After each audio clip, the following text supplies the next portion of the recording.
All of these things can lead to stress.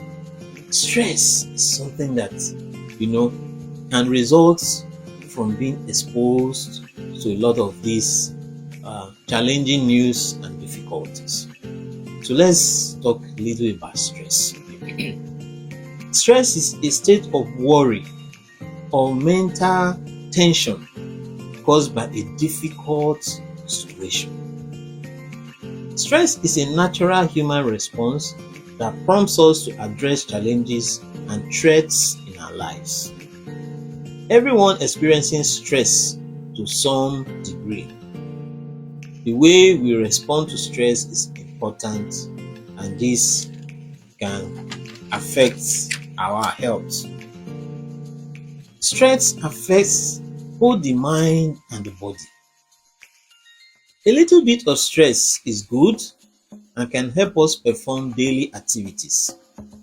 Too much stress can cause physical and mental health problems. This I'm reading from World Health Organization, their brief on stress. What are the signs of stress? Anxiety, when we get anxious. Irritability, when we get irritable.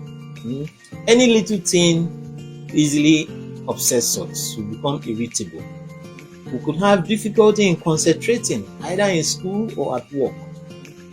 Then stress can have physical symptoms like headaches, body pain, upset stomach, poor sleep, loss of appetite, or excessive eating. And when we are exposed to a lot of stress, it can increase the risk of substance use, like use of alcohol, alcohol abuse, use of tobacco, and abuse of other substances. Stress can lead to clinical conditions like generalized anxiety disorder and other forms of clinical anxiety. Stress can lead to depression, chronic stress. So it's important to note that everyone does not respond to stress in the same way. We don't respond to stress, we respond to stress in different ways. Coping styles vary from person to person. Symptoms vary from person to person. When we are under a lot of stress, the symptoms we express can vary from one person to the other. Then the way we cope can vary. Some people, when they are faced with a lot of stress, they could sleep more. Some people can eat more. I know of someone, when the person is preparing for exams, eats more. When he's stressed, he eats more. So people cope in various ways, but we know that there are maladaptive coping strategies. If somebody takes to using substance that is maladaptive, is not encouraged, like somebody takes to smoking or takes to excessive alcohol intake or takes to abusing other substances, that is a maladaptive, a bad coping strategy or coping style. So it is natural to feel stressed in challenging situations, like if you have a job interview, you have a school exam, you have unrealistic workload, insecure job, you have conflict with family members, with friends or colleagues. All these ones can be stressful. So this stress that we face on a daily basis, it can reduce as situation improves. Like if the workload reduces, and if maybe you have a new job, you are faced with the stress of getting acclimatized with the work, but as you get more acclimatized with it, the stress reduces. Or as we learn to cope better with the stressful situation, then the stress can reduce. Then we can have widespread stress. widespread in the community, in the state, in the nation. Like when you have major economic crisis, disease outbreaks, natural disasters, war, and community violence. All these ones can lead to widespread uh, stress. You know, oftentimes, many of us manage stress well and continue to function. But in some cases, we could have difficulties coping with stress. And in this instance, when we have difficulties coping with stress, we could seek help from a trusted healthcare provider or from another trusted person in our community. So, what are ways in which we can cope with stress? With the stress that we face. What are ways that we can cope? The World Health Organization suggests a number of things. One, that you should keep a daily routine. Having a daily schedule can help us use our time efficiently and feel more in control. Set time for regular meals, time with family members, exercise, daily chores, and other recreational activities. So that if we plan our day very well and allocate time to different things for that day, then the stress can reduce. If we don't have a plan, if our days is disorganized, we just take it as it comes, that can add to stress. Another thing is that get plenty of sleep. Sleep. Getting enough sleep is important for both body and mind. Sleep repairs, relaxes, and rejuvenates our body and can help reverse the effects of stress. Good sleep habits, also known as sleep hygiene. Sounds like my name, right? Hygiene, Eugene. Good sleep habits, known as sleep hygiene. Sleep hygiene is good sleep habits. Include be consistent. Go to bed at the same time each night and get up at the same time each morning, including on the weekends. As much as possible, be consistent. Your sleep pattern should be consistent. So stick to a regular time you go to bed and regular time you wake up. That will help improve your sleep. Another point he made, if possible, make your sleeping area quiet, dark, relaxing, and at a comfortable temperature. So if the place is quiet, you reduce noise and distractions, it helps.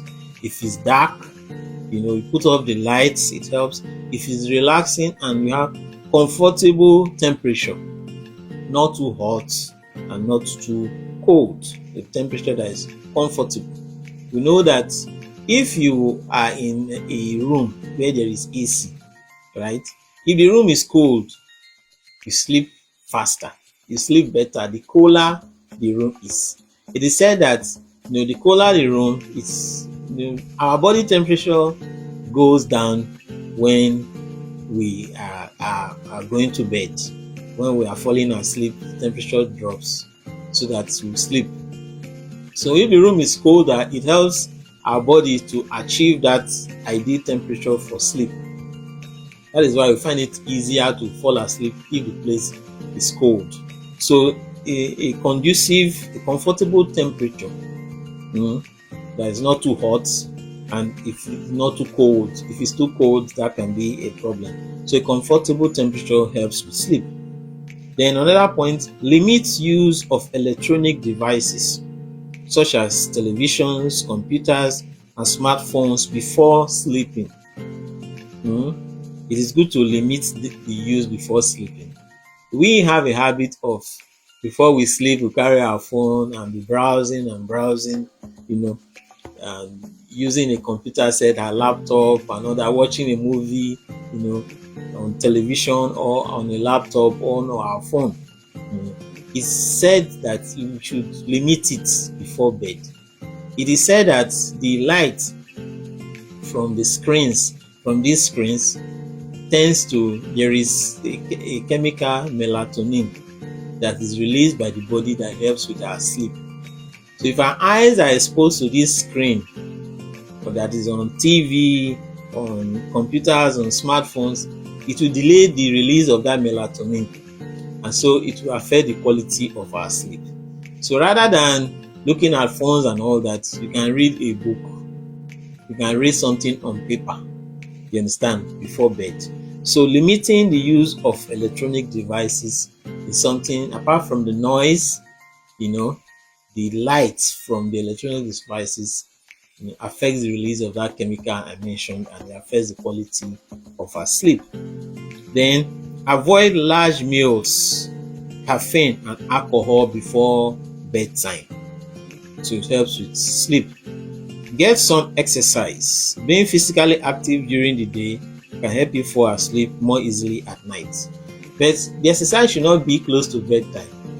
You should exercise during the day and early evening, hours before bed, so that by the time you are going to bed, right, your body, if you have done some exercise, you've gone up and down, your body is a little bit stressed, and you now, so at the night time when you want to sleep, your body is getting tired and exhausted and wants to rest so that you can rejuvenate. So when you do some exercise, some activities during the day, it helps you sleep better at night. So these are some of the things that sleep hygiene, going to bed at a regular time, making sure that the temperature is comfortable, reducing distractions, limiting use of screens on television, computer, smartphones, tablets, and all that. All these things can help with improving your sleep. And when the quality of your sleep improves, it also helps you deal with the stress. Remember, we're talking about stress, how to cope with stress. And one thing is getting plenty of sleep. And these are various ways we can improve our sleep. And we call them sleep hygiene, the things that good sleep habits. Other things you can do to help with stress is connect with others. Keep in touch with family and friends, and share your concerns and feelings with people you trust. Connecting with others can lift our mood and help us feel less stressed. So for example, it helps to talk to people. If you're hearing about the news and what is going on, it can help, and you feel stressed, it can help to talk about it, to somebody that you trust, somebody you can share your feelings with, you can share your concerns with. So sharing your concerns and worries, discussing what you're feeling inside with other people is a way of relieving stress, and it can also lift our mood. Eat healthy. Another advice to reduce stress: what we eat and drink can affect our health. Try to eat a balanced diet and to eat at regular intervals. Drink enough fluids. Eat lots of fresh fruits and vegetables if you can. That too can help deal with stress. Exercise regularly also helps deal with stress. Regular daily exercise can help to reduce stress. This can include walking as well as more intensive exercise. Exercise can help deal with stress, and exercise can include walking. So, sometimes if you walking is good. If let's say in the evening you have something to get and the place is not too far, you walk down and back, exercise, or you can plan morning walk where you walk around the neighborhood for like 30 minutes. It can help. So walking is helpful. If you can do brisk walk where you walk a little bit faster than usual, it's helpful. Then if you can do more intensive exercise too, that one is helpful. But one thing, walking can help. So it's not all the time that you have to get on a means of mobility, like getting on a bike or getting on a car and walk. Walking is a form of exercise, and it can help to relieve stress. Another thing is limit time following news. Limit time following the news.